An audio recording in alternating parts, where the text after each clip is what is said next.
Hello, I'm Gil Zilkha, and welcome to my channel. This is my series entitled Essential Classical Music, where we look at the best recordings of the major classical music works. This video is taken out of my larger video where I cover the major concerto recordings. And if you enjoy this, I hope you'll take the time to also watch that larger one. Just know that you don't have to watch the entire thing in one big long take. It is divided into chapters, so it's really easy to just click through and view whichever work you're curious about. So I hope you enjoy it. Let's talk about the Brahms Violin Concerto. This is a piece that's very close to my heart. It really was almost like a first love type thing. I mean, there were other pieces that I grew up knowing and liking, but when I discovered this one, I just felt enthralled with it. It made me a real big lover of Brahms, especially that first movement, which is just so dynamic and ruminative, and I just love it. And hallmark of a great piece is that there are going to be too many recordings to choose from. And that is the case here. There are literally dozens and dozens of really great recordings of this piece, and it's just about impossible to cover them all, but I'm going to try. It really is a piece that can be done in a lot of different ways, and they all have their merits. So I'm going to start with, as I often do, talking about a recording that to me reaches the heart of the piece, and that is by a violinist who is not quite as famous, and that is Hermann Krebers. This is from 1973 with the Concertgebouw Orchestra conducted by Bernard Haitink. The sound is fantastic, warm, and beautiful. Krebers was the concertmaster for the Concertgebouw for many decades, and so more than likely, if you come across him, you're going to see him on one of these Philips recordings that are done with the Concertgebouw. And he knew the Brahms very well. He actually did a live recording, or there is a live recording that is with Mengelberg, Wilhelm Mengelberg, who was the previous Concertgebouw conductor. That was made during the war. And so he obviously knew this piece very well. And he's maybe not the most supreme virtuoso of all time, but he obviously really felt deeply about this piece when you hear the drama and the passion that he brings to it, as well as this beautiful sweet tone that he had. I mentioned earlier the double concerto of Bach that he did with Arthur Grumiau. That is, for me, the top choice for that piece. He just brings everything that you want to hear in this. It's maybe a little bit on the slower side. For me, that works very well in that first movement, very probing. We're going to hear some other interpretations that are more sort of assertive and dramatic. But for me, this really is the top choice if I'm first coming to the Brahms Concerto. And now, one thing that's a little frustrating is this recording is out of print, and you can't even find it. At least I have not been able to find it on any of the streaming services. So I went ahead and put it on my YouTube channel so that you can hear it and judge for yourself. Now, another recording which is in sort of a similar vein, a little bit slower, a little bit more contemplative, you might say, is from Itzhak Perlman's recording with Carlo Maria Giuliani and the Chicago Symphony from 1976. Very well recorded, sounds great. Perlman brings his warmth, his passion, his humanity, his sweet tone, maybe a little bit more of a dramatic flair to his playing than Krebers. And this interpretation, it is a little bit on the slower side, a little bit dark, but I think that works really well for the concerto. So that's a top choice. I'm going to try to move as quickly as I can because there's so many for the Brahms Concerto. Now, with the Brahms Concerto, you have to mention David Oistrakh as well. He recorded it several times in the studio, and then there are also many live recordings that are also great. I think in all there may be like 13 or 14 Oistrakh Brahms concertos out there.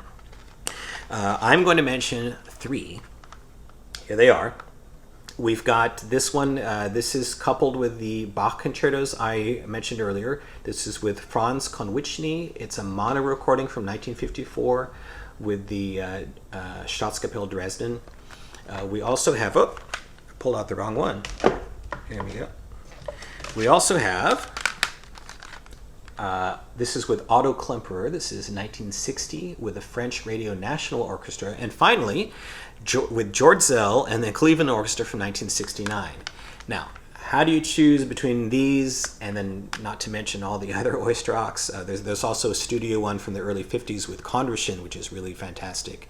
Well, they're all great, is all I can tell you.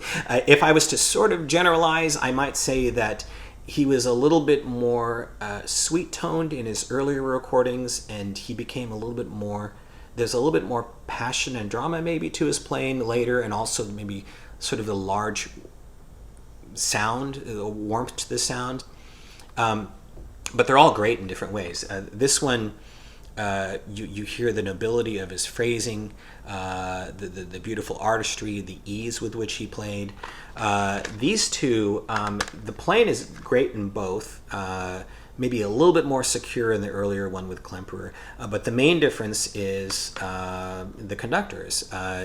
With Klemperer, you have a little bit more warmth, and with Zell, I would say there's more energy to it right out the gate, as you typically have with Zell, and that actually I think affected Oistrakh too, because he's a little bit more dramatic, I would say, in this recording, but then in this one.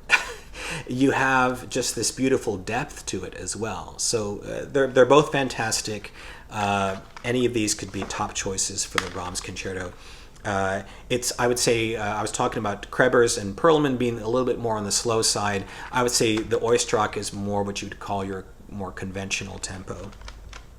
Now, for something a little faster, however, we have another legendary 20th century violinist that we've not mentioned yet, and that is Nathan Milstein.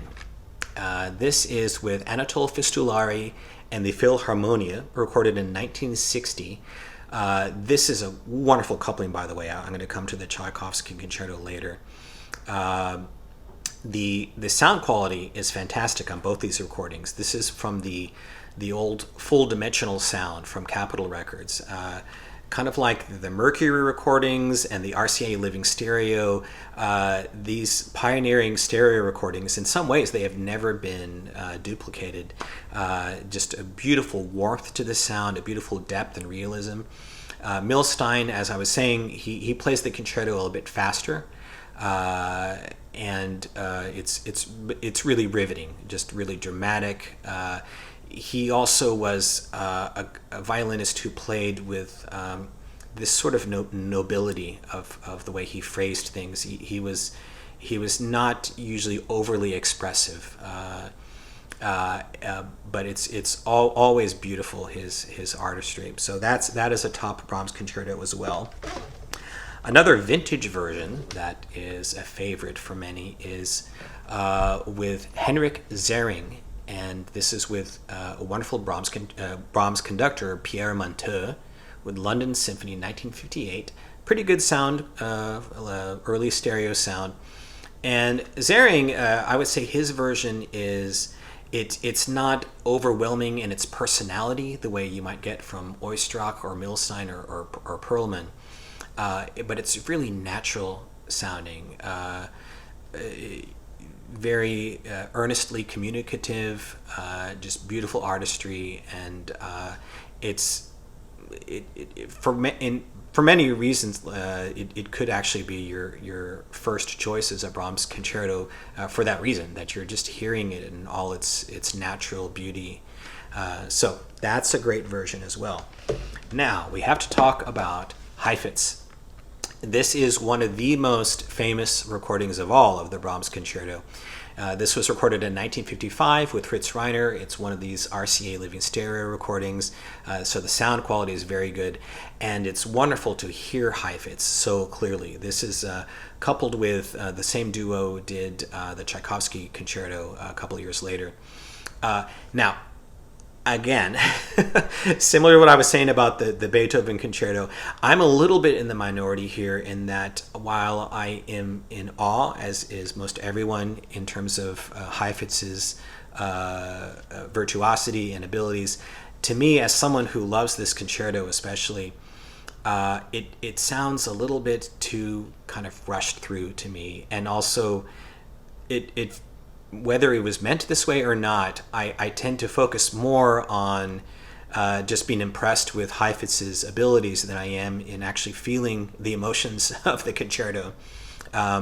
It is a little bit on the brisk side, I will say. And for me personally, it doesn't work as well. But I am sort of in the minority. There are others who feel the same way, but at the same time, this is one of the most famous recordings, so you're going to want to at least hear this. A recording that is a little bit closer to our own time, a digital recording from 1997, comes from Anne-Sophie Mutter. This is with Kurt Masur and the New York Philharmonic, and this is a really, what I would say is a really personal rendering of the work, really kind of individual. It kind of shifts around in ways that you don't typically hear, gets really hushed and quiet at times, and I think it really works. It's just a beautiful version, very heartfelt from Mutter. So this is one to check out if you want something that's a little bit newer and maybe on the little bit, kind of different side. Going back a little bit in time, this is now, we're going into mono recordings. This is from 1954. We have Christian Ferris. This is with Karl Schuricht and the Vienna Philharmonic. Pretty decent sounding mono recording. And Ferris, this is another one of those passionate, heartfelt recordings. Ferris had this beautiful tone. It was a little bit on the raw side, but it had this kind of built-in angst to it, this emotion to his playing, which is one of the reasons why his recordings are still popular today. And the Brahms is one where that really comes across. Going back a little further, and again to a very emotional, passionate performer, this is Ginette Neveu, French violinist who died tragically young, which is why, unfortunately, we don't have her in stereo. But this is from 1946. This is with Issei de Browen and the Philharmonia. The recording is somewhat primitive by today's standards, but it's fairly clean, being a studio recording. And Neveu is one you also have to hear if you love the Brahms Concerto. She just played with such ferocity and heart.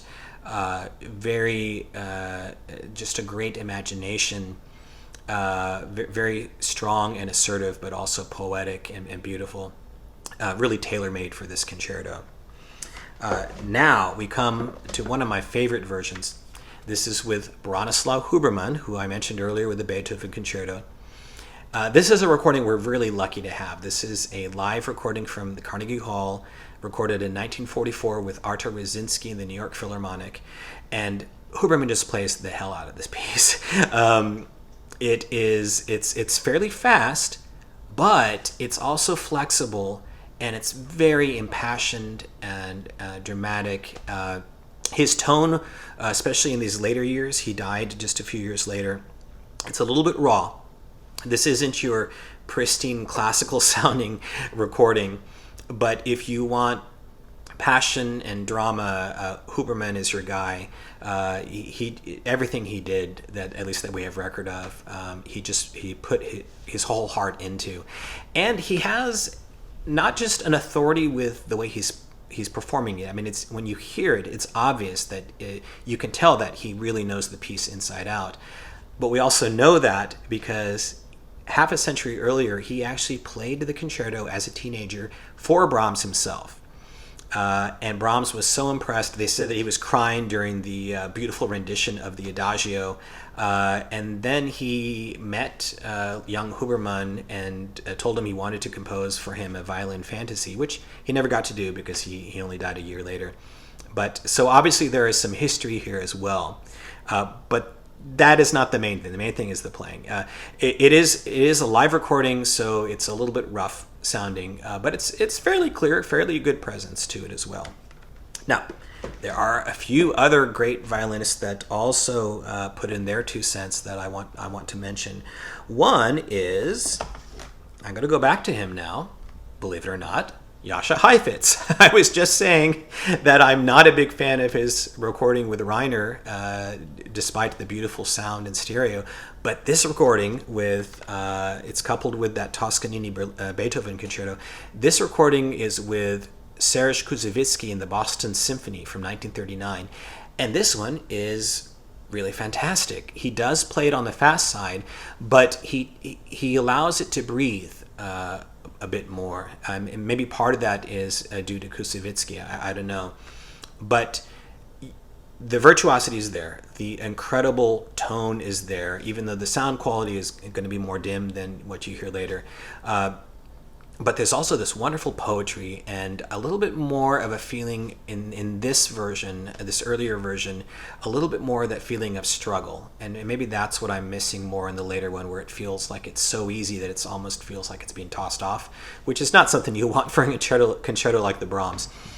This one is just wonderful. I remember when the first time I heard this, when the cadenza, my jaw literally dropped at how he performed the cadenza. Heifetz could do things that virtually nobody else could do. So this is essential listening. We also have a version from Joseph Szigeti. Here's a violinist we have not mentioned yet. This is really early. This is 1928 with Hamilton Hardy and the Halle Orchestra. And Szigeti was more of a refined violinist. He had a beautiful tone, very expressive, but he tended to hold his emotions more in check. And it's just this beautiful natural artistry. It's a really heartwarming version of the Brahms Concerto. The sound, of course, is very dim. You hear the violinist more. The orchestra is more recessed. The oboe solo that begins the second movement, it's not the prettiest sound, let's put it that way. But Szigeti is the one who saves the day. It's still a great recording despite its sound. As is the earliest version, which is from Fritz Kreisler. This is from 1927. Same group as with the Beethoven Concerto, Leo Black and the Berlin State Opera Orchestra. Kreisler, again, just brings that humanity and beauty to basically everything he did. He also did a really good recording in the 30s with John Barbaroli, which I think is just about as good as this one. He's maybe a little bit more fresh sounding in this one, although I would say Barbaroli probably provides, well, I would say definitely provides with the sound quality a better orchestral support in the 30s. They're both really fantastic. I still put this one as your first choice if you want to hear Kreisler and Brahms. Just the artistry is just really great for this piece. Thanks for watching. I hope you enjoyed this video. And if you did, I hope you'll also take time to click the like and subscribe buttons. And with that, I want to wish you all a great day and happy listening.